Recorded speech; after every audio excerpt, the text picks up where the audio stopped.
اسلامی بھائیوں، بزرگوں، نوجوان ساتھیوں،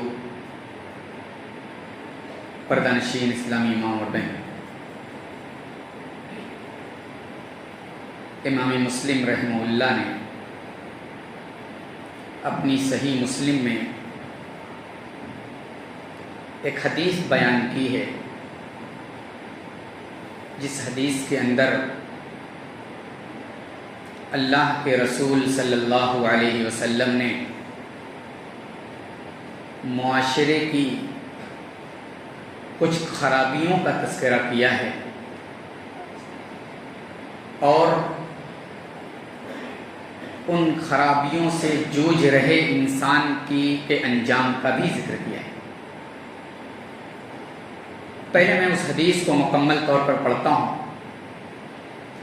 عن ابی ہریرہ رضی اللہ تعالی عنہ قال قال رسول اللہ صلی اللہ علیہ وسلم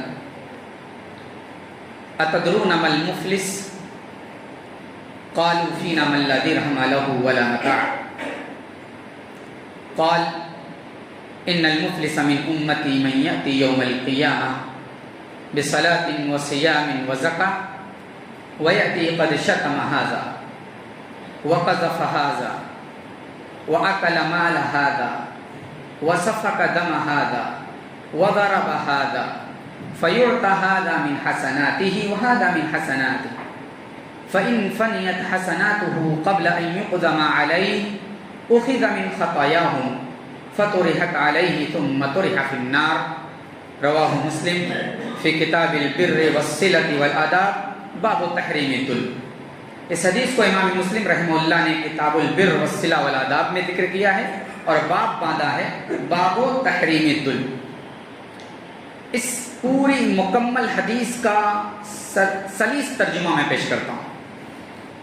راوی حدیث حضرت ابو ہریرہ رضی اللہ تعالی عنہ ہیں، کہتے اللہ کے رسول صلی اللہ علیہ وسلم نے صحابہ کی مجلس میں سوال و جواب کے طریقے پر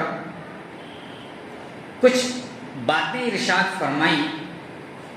آپ نے کہا اتدرون ما المفلس، اے میرے صحابہ مفلس کو جانتے ہو، غریب اور کلاش کو جانتے ہو؟ صحابہ نے کہا یا رسول اللہ فینا من لا درہم له ولا متاع، ہم تو مفلس اسی کو جانتے ہیں جس کے پاس گزرانی زندگی نہ ہو، جس کے پاس کھانے پینے کی اشیاء نہ ہو، رہنے سہنے کا ٹھکانہ نہ ہو، بس جیسے تیسے اس کی زندگی گزرتی ہو، اسی کو ہم مفلس کہتے ہیں۔ فینا من لا درہم له ولا متاع، جس کے پاس رہنے سہنے گزارنے زندگی کچھ نہ ہو، اور ہم بھی اسی کو مفلس سمجھتے ہیں۔ جو کٹورا لے کر کے ادھر ادھر دروازے بھٹکتا ہے، اسی کو مفلس اور غریب اور فقیر اور کلاش کہتے ہیں۔ اللہ کے رسول صلی اللہ علیہ وسلم نے صحابہ کے اس بھرم کی تردید کرتے ہوئے کہا اے میرے صحابہ مفلس ہو نہیں جسے آپ مفلس سمجھتے ہیں، غریب ہو نہیں جسے آپ غریب سمجھتے ہیں، کلاش ہو نہیں جسے آپ کلاش سمجھتے ہیں۔ کلاش اور غریب اور مفلس سمجھنا ہو تو آئیے سمجھیے۔ اللہ کے رسول نے صحابہ کو سمجھایا ان المفلس من امتی من یأتی یوم القیامہ، حقیقت میں مفلس تو وہ ہے جو کل حساب اور کتاب کے دن آئے گا، قیامت کے دن آئے گا، یأتی بصلاۃ، انبار ہوگا نمازوں کا، خوب نماز لے کر کے آیا ہوگا، نمازوں کا ڈھیر ہے، پنجگانہ نمازیں، تہجد اور نفل کی نمازیں اور دیگر جو نمازیں ہیں، وہ ساری نمازیں اس کے کھاتے میں اور اس کے نامہ اعمال میں لکھی ہوں گی۔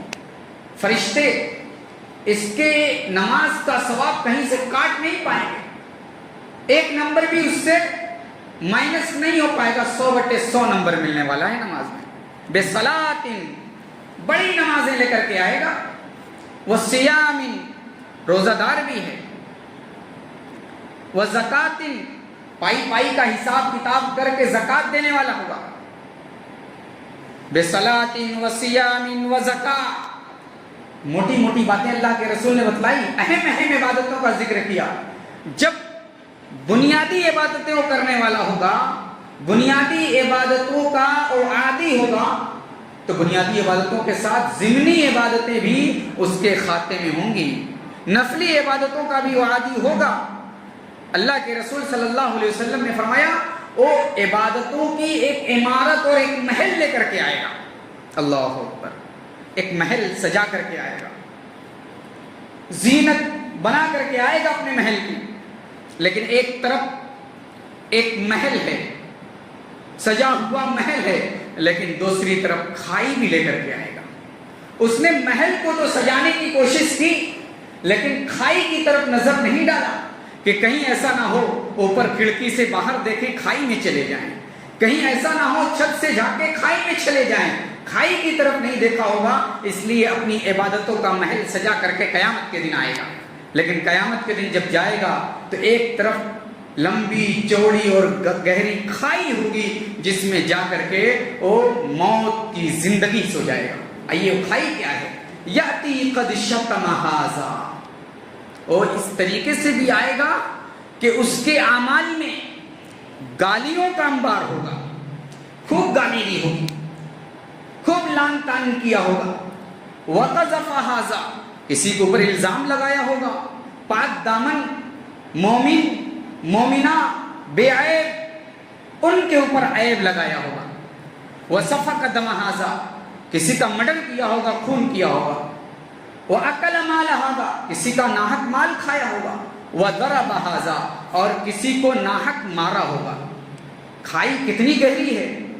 عبادتوں کا تذکرہ 3، صلاۃ، زکوٰۃ، صیام، 3 عبادتوں کا تذکرہ ہے. لیکن شتم ھذا، قذف ھذا، اکل مال ھذا، سفک دم ھذا، وضرب ھذا. کھائی گہری ہے.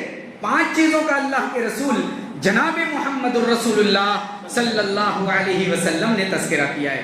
اب آئیے انجام دیکھیے. فَيُؤْتَى هَذَا مِنْ حَسَنَاتِهِ وَهَذَا مِنْ حَسَنَاتِهِ. یہ نیکیوں کا محل سجا کر کے قیامت کے دن آنے والا آئے گا، اور مظلومین بھی آئیں گے، جن کو گالی دی ہے، جن کا مال ہڑپ کیا گیا ہے، جن کے ساتھ ظلم کیا گیا ہے، ان کی قطاریں لگی ہوں گی، وہ بھی آئیں گے. اللہ انصاف چاہیے تو کہتا ہے تیرا رب ظالم نہیں، تیرا رب ظلم کرنے والا نہیں، تیرا پروردگار انصاف دلانے والا ہے.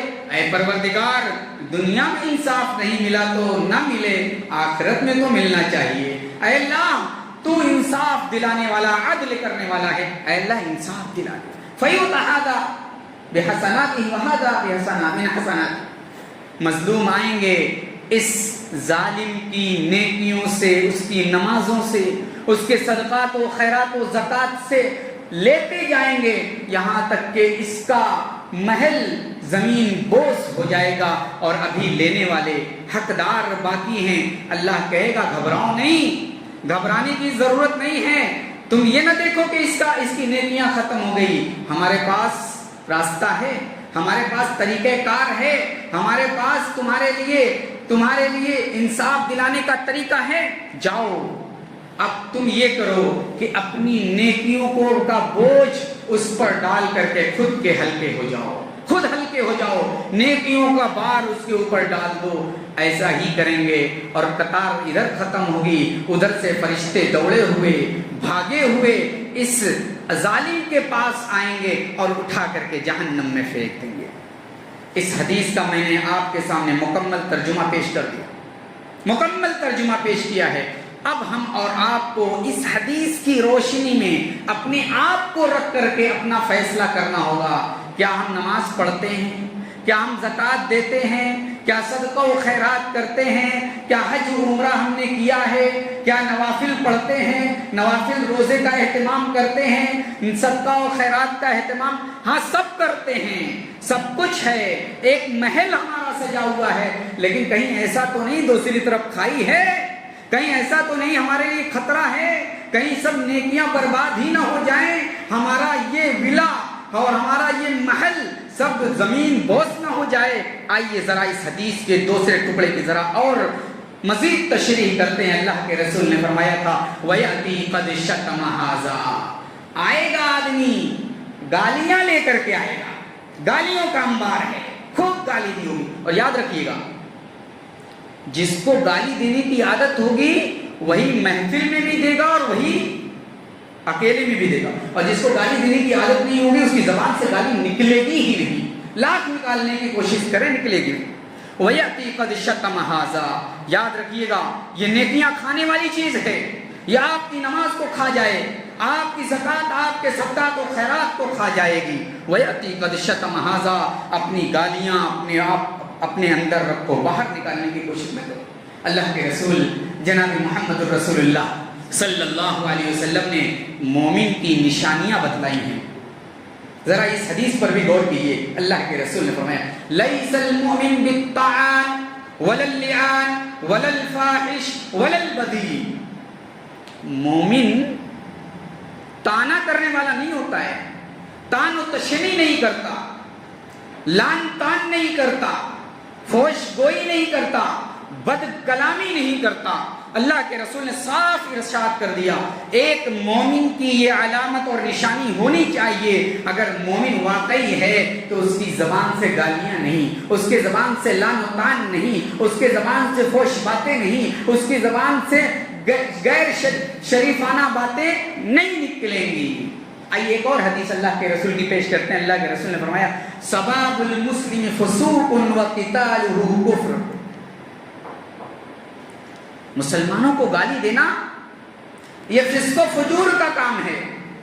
یاد رکھنا جو نماز کے بعد، نیک عبادتوں کے بعد گالی اور گلوچ کا عادی ہے وہ نیک کو کار اپنے آپ کو بنتا ہے، لیکن وہ شریعت کی زبانی فاسق ہے۔ میں نہیں کہتا، سباب المسلم فسوق، نبی اکرم صلی اللہ علیہ وسلم نے فرمایا مسلمانوں کو گالی دینے والا فاسق ہے، فاسق ہے۔ وقتالہ کفر، اور مسلمانوں کو قتل کرنے والا، ناحق طریقے سے کافر ہے، کفر کے کام کرنے والا ہے۔ اور آگے بڑھتے ہیں، اللہ کے پیارے حبیب جناب محمد الرسول اللہ صلی اللہ علیہ وسلم نے فرمایا من کان یؤمن باللہ والیوم الآخر فلیقل خیرا او لیصمت، فلیقل خیرا او لیصمت، جو اللہ پر ایمان رکھنے والا ہے، جو رسول کریم پر ایمان رکھنے والا ہے، اسے چاہیے کہ اپنی زبان کو اچھی جگہ اور اچھی باتوں کے لیے کھولے۔ زبان کھلے تو میٹھے الفاظ نکلیں، زبان کھلے تو کسی کے لیے عزت کا ذریعہ بن جائیں، زبان کھلے تو کسی کے لیے خوشی کا ذریعہ بن جائیں۔ اللہ کے رسول نے فرمایا فَلْيَقُلْ خَيْرًا، خیر بات کہو، اچھی بات کہو، بہترین بات کہو، اور یہ سن اگر نہیں کر سکتے، نہیں عادت ہے اچھی بات بولنے کی، اچھی بات کہنے کی، تو اتنا تو کرو کہ خاموش رہو، لایانی چیزیں، فسق و فجور کی باتیں، ان باتوں سے اپنی زبان کو محفوظ رکھو۔ اللہ رب العالمین نے قرآن کریم کے اندر ارشاد فرمایا ما یلفظ من قول الا لدیہ رقیب عتید، ما یلفظ من قول الا لدیہ رقیب عتید، زبان سے نکلنے والا ایک ایک جملہ، ایک ایک حرف، ایک ایک لفظ آپ کا نوٹ کیا جاتا ہے، جو کرامن کاتبین کی شکل میں ہمارے دونوں دائیں اور بائیں کندھوں پر اللہ کے نگہبان اور کیمرے موجود ہیں۔ یہ ایک ایک لفظ، ایک ایک حرف، ایک ایک جملے، ایک ایک چیز نوٹ کر کے اللہ رب العزت والجلال کے نزدیک کل قیامت کے دن پیش کریں گے۔ آئیے ایک اور حدیث آپ کے سامنے پیش کروں۔ ان العبد لا يتكلم بالكلمه من سخط الله لا يلقي لها بالا، اللہ کے رسول صلی اللہ علیہ وسلم نے فرمایا ایک آدمی روانی میں بولتا جاتا ہے، روانی میں بولتا جاتا ہے، اس روانی میں بولتے ہوئے اللہ کی ناراضگی کے کون کون سے کلمات بول دیتا ہے اسے نہیں پتا، لیکن اللہ کے ہاں اس کے بارے میں نوٹ کیا جاتا ہے۔ لا یلقی لہا بالا، بولنے والا پرواہ نہیں کرتا، لیکن اللہ کے نوٹ ہے، اللہ کے ہاں اس کو لکھا جاتا ہے، اور اسی کی وجہ سے اللہ تبارک و تعالیٰ اس کو جہنم کی گہرائی میں ڈالتا رہے گا، جہنم کی گہرائی میں جائے گا۔ تو نبی اکرم صلی اللہ علیہ وسلم کی حدیث جسے حدیث مفلس کہا جاتا ہے، جو میں نے خطبہ مسنونہ کے بعد پڑھی تھی، اس میں اللہ کے رسول نے فرمایا تھا آپ اگر گالی دینے والے ہیں تو اس خوشگمانی میں نہ رہیے کہ آپ کی نماز محفوظ ہے، آپ کی زکوٰۃ محفوظ ہے، آپ کے صدقات محفوظ ہیں، آپ کی جملہ عبادتیں محفوظ ہیں۔ یہ گالیاں دیمک کی طرح آپ کی عبادتوں کو چاٹ کر کے آپ کو برباد کر دیں گی اور کمزور کر دیں گی اور لاغر کر دیں گی۔ وَيَأْتِي قَدْ شَتَمَ هَٰذَا۔ نمبر 2، وَقَذَفَ هَٰذَا، کسی پاک دامن پر الزام لگایا ہوگا، چاہے زنا کا الزام لگائے، چاہے چوری کا الزام لگائے، چاہے بے ایمانی کا الزام لگائے، چاہے ڈاکے کا الزام لگائے، الزام کسی بھی طرح کا لگایا ہوگا، یاد رکھیے گا الزام لگانے والے قیامت کے دن اللہ تبارک و تعالیٰ کے کٹ گھرے میں کھڑے ہوں گے، اللہ تبارک و تعالیٰ کے کٹ گھرے میں کھڑے ہوں گے اور ساری تہجد عبادتیں سب ختم ہو جائیں گی۔ آئیے وَقَذَفَ هَٰذَا کی بھی تھوڑی سی مزید تفصیل جانتے ہیں۔ اللہ رب العزت والجلال نے سورہ نور کے اندر، سورہ احزاب کے اندر الزام لگانے والوں کو ملعون قرار دیا ہے۔ والذین یرمون المحصنات الغافلات لعنوا فی الدنیا والآخرہ، لعنوا فی الدنیا والآخرہ، جو پاک دامن پر الزام لگاتے ہیں، پاک دامن کو برا بھلا کہتے ہیں، پاک دامن پر عیب جوئی کرتے ہیں، جس کا کوئی ثبوت نہیں، جس کا کوئی بینہ نہیں اور دلیل نہیں، یاد رکھیے گا اللہ رب العزت نے کہا ہے کہ دنیا کے اندر بھی جو اہل ایمان ہیں ان اہل ایمان کی زبان پر ان کے لیے لعنت کی گئی ہے، اور قیامت کے دن بھی یہ ملعونوں کی لسٹ میں آئیں گے اور فرشتوں کی زبان پر بھی ان کے لیے لعنت ہی لعنت۔ والذین یرمون المحصنات الغافلات لعنوا فی الدنیا والآخرہ۔ یاد رکھیے گا کسی کے اوپر الزام لگا دینا یہ بہت آسان ہے، بینہ لانا، دلیل لانا یہ بہت مشکل ہے۔ اللہ کے رسول صلی اللہ علیہ وسلم نے اسی لیے معاملے کی وضاحت کے لیے، معاملے کو حل کرنے کے لیے ایک حدیث بیان کر دی تھی اور ایک اصول دے دیا تھا، البینۃ علی المدعی والیمین مدعی علیہ، اور کما قال علیہ الصلوۃ والسلام، کہ بینہ چاہیے، دلیل چاہیے، جنہوں نے الزام لگایا ہے، اور اس کے اوپر جس کے اوپر الزام لگا ہے اس کے لیے بس انکار کر دینا کافی ہے، انکار کر دیتا ہے یا یمین قسم کھا لیتا ہے تو اس کا کام چل جائے گا۔ البینۃ علی المدعی، مدعی کے اوپر دلیل ہے، دلیل پیش کرنا یہ بہت ضروری ہے۔ اگر دلیل کے بغیر آپ کوئی الزام ثابت کرنا چاہتے ہیں، الزام ثابت نہیں ہوگا، الٹے آپ اللہ کی عدالت میں کھڑے کیے جائیں گے اور اللہ تبارک و تعالی اس الزام کے حساب سے سزا متعین کرے گا۔ میرے بھائیوں، معمولی چیز نہیں۔ حضرت عائشہ صدیقہ رضی اللہ تعالی عنہا پر منافقوں نے الزام لگایا تھا، اور ایک بات اور، الزام لگانے والے تو الزام لگانے والے ہوتے ہی ہیں، لیکن کچھ سادہ لوگ بھی ہوتے ہیں جو اس الزام لگانے والے کے چکر میں پڑ کر کے الزام کو ہوا دیتے ہیں۔ اس کی دلیل حضرت عائشہ صدیقہ کو لے لیتے ہیں۔ اللہ کے رسول کی پاک باز بیوی حضرت عائشہ کے اوپر منافقوں نے الزام لگایا تھا نا، نعوذ باللہ ثم نعوذ باللہ، انہوں نے زنا کیا ہے۔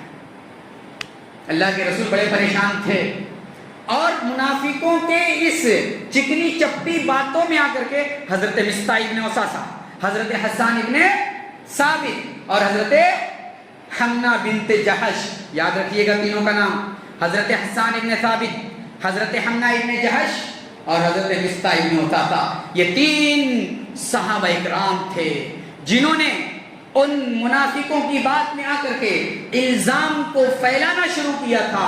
آیت برات نازل ہوئی، ان تینوں صحابہ اکرام کے اوپر حد قذف لگایا گیا، حد قذف لگایا گیا۔ وہ صحابہ اکرام جن کے بارے میں اللہ نے کہا رضی اللہ عنہم ورضوا عنہ، رضی اللہ عنہم ورضوا عنہ، وکلا وعد اللہ الحسنى للذین احسنوا الحسنى وزیادہ ان الذین سبقت لهم منا الحسنى اولئک عنہا مبعدون۔ اتنی ساری آیات ہیں ان صحابہ اکرام کے لیے جن کے بارے میں جنت اللہ تعالیٰ نے متعین کر دی ہے، پھر بھی حضرت حسان، حضرت حمنہ اور حضرت مصطح رضی اللہ تعالی عنہ کے اوپر حد قذف لگائی گئی۔ اور یاد رکھیے گا الزام لگانا بڑا آسان سمجھتے ہیں، ایک حدیث اپنے سامنے رکھ دیتے ہیں۔ اللہ کے پیارے رسول جناب محمد الرسول اللہ صلی اللہ علیہ وسلم نے صحابہ سے یہاں بھی سوال و جواب کا طریق اختیار کرتے ہوئے پوچھا تھا، اتدرون ما الغیبہ؟ اے میرے صحابہ، غیبت جانتے ہیں آپ؟ صحابہ نے کہا اللہ رسول زیادہ بہتر جانتے ہیں۔ اللہ کے رسول نے فرمایا ذکر اخاک بما یکرہ، آپ کسی اپنے بھائی کا ایسا ذکر کریں جسے وہ ناپسند کرتا ہے۔ صحابہ نے پوچھا اللہ کے رسول اگر وہ چیز اس کے اندر موجود ہے تب ہم ذکر کریں تو کیا ہے؟ اللہ کے رسول نے کہا تبھی تو غیبت ہے، میرے اندر کچھ خرابی ہے، آپ میرے پیٹھ پیچھے عبد الرحمن سے بتیا رہے ہیں، بات کر رہے ہیں، ان کو بتا رہے ہیں، تو یہ سمجھ لیں میری غیبت کر رہے ہیں۔ ہمارے اندر وہ چیز نہیں ہے، آپ عبد الرحمن سے جا کر کے بول رہے ہیں ویسا ویسا مولوی عمران یہ مولوی عمران وہ، تو یاد رکھیے گا یہ الزام ہے، الزام ہے، الزام ہے، اور اللہ رب العالمین اس الزام کی سزا ضرور دے گا۔ وَقَذَفَ هَذَا وَأَكَلَ مَالَ هَذَا، اگلا جملہ اللہ کے رسول نے بتایا کہ کسی کا ناحق مال ہڑپ دیا ہوگا، ناحق طریقے سے مال کھایا ہوگا، یتیم کا، قرضدار کا، کسی کا بھی مال ہڑپ کیا ہوگا، اس مال کے ہڑپ کرنے کی وجہ سے اللہ تبارک و تعالی صاحب ایمان اور صاحب عبادت گزار کی نیکیاں چھین لے گا۔ اللہ کے رسول اللہ رب العالمین فرماتا ہے لا تأکلوا اموالکم بینکم بالباطل، باطل طریقے سے کسی کا مال نہ کھاؤ، باطل طریقے سے کسی کا مال نہ کھاؤ، چاہے آپ نے کسی سے قرض لیا ہو، قرض کی واپسی بھی بہت ضروری ہے۔ ہو سکتا ہے کہ میرے اس جملے